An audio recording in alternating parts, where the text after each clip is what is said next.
carry the image of the Tzaddik. This is the image of a rabbinical Jew with the Torah in his hand and a white foal in the other.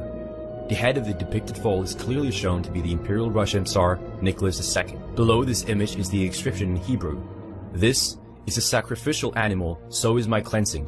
It will be my replacement in cleansing the victim." A bloody civil war between the Red Jews, led by Trotsky, and the White Christians, led by Admiral Kolchak, broke out before the Jews could grab full power of the Soviet powerhouse to set up their own Bolshevik totalitarian system. David R. Francis, U.S. ambassador to Russia, said in January 1918, "The Bolshevik leaders here in Russia, most of whom are Jews and 90% of whom are returned exiles, care little for Russia or any other country, but are internationalists, and they're trying to start a worldwide social revolution."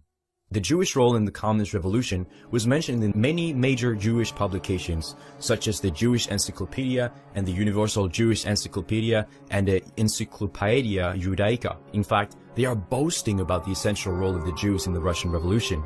The Jewish Chronicle said, "There is much in the fact of Bolshevism itself, in the fact that so many Jews are Bolshevists, in the fact that the ideals of Bolshevism at many points are consonant with the finest ideals of Judaism."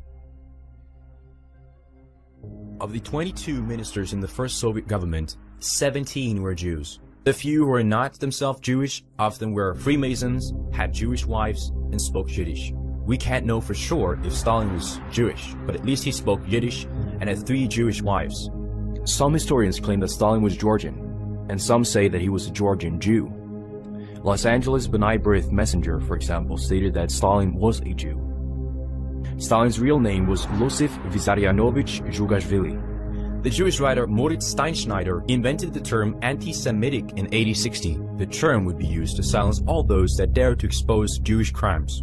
Because of the predominantly Jewish character of the regime, the very first piece of legislation approved by the communist regime was the Anti-Semitism Act in 1917. Anti-Semitism was made a capital crime. An anti-communist was regarded as an anti-Semite. Leon Trotsky also started using the word racist to browbeat all dissenters of the communist ideology and to render debate impossible.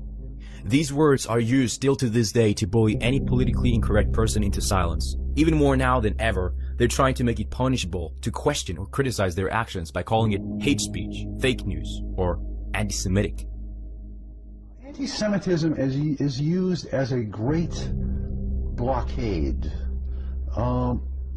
When somebody's called an anti-Semite, it's usually because they've asked some question or made some comment about Jewish behavior in some way, shape, or form.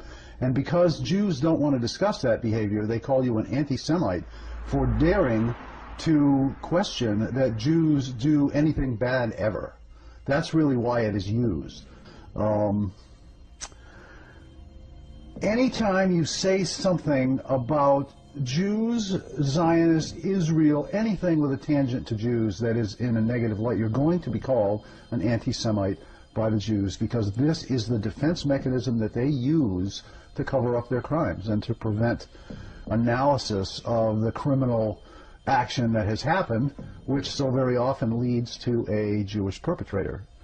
The Jewish philosophy is, how did Franz Seiler describe it the other day? It is an excuse to commit crimes. That's all it is. You put all your morals aside and you can do anything. That's the Jewish philosophy. And of course the other part of it, for the people who actually are Jewish, in following the dictates of the Talmud, believe that they are better than everybody else, and they act accordingly, and we see the horror in the world that is generated by that insanity. You must understand, the leading Bolsheviks who took over Russia were not Russians. They hated Russians. They hated Christians. Driven by ethnic hatred, they tortured and slaughtered millions of Russians without a shred of human remorse. The October Revolution was not what you call in America the Russian Revolution. It was an invasion and conquest over the Russian people.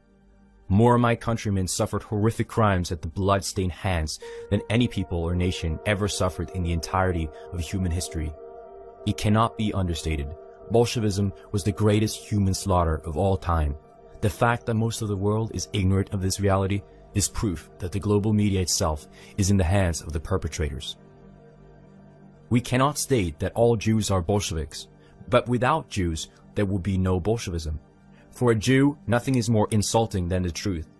The blood-mad Jewish terrorists murdered 66 million in Russia from 1918 to 1957. Alexander Solzhenitsyn, Nobel Prize-winning novelist, historian, and victim of Jewish Bolshevism. They were taught to be ruthless. Vis-a-vis? The Goyim. It was a virtue to be ruthless to the Goyim. I mean, you can say, okay, it's just cheating them economically, but I mean, that's a form of aggression. And you were taught that if you cheated the Goyim, you didn't have to feel guilty. And so it's only a step there from taking that to the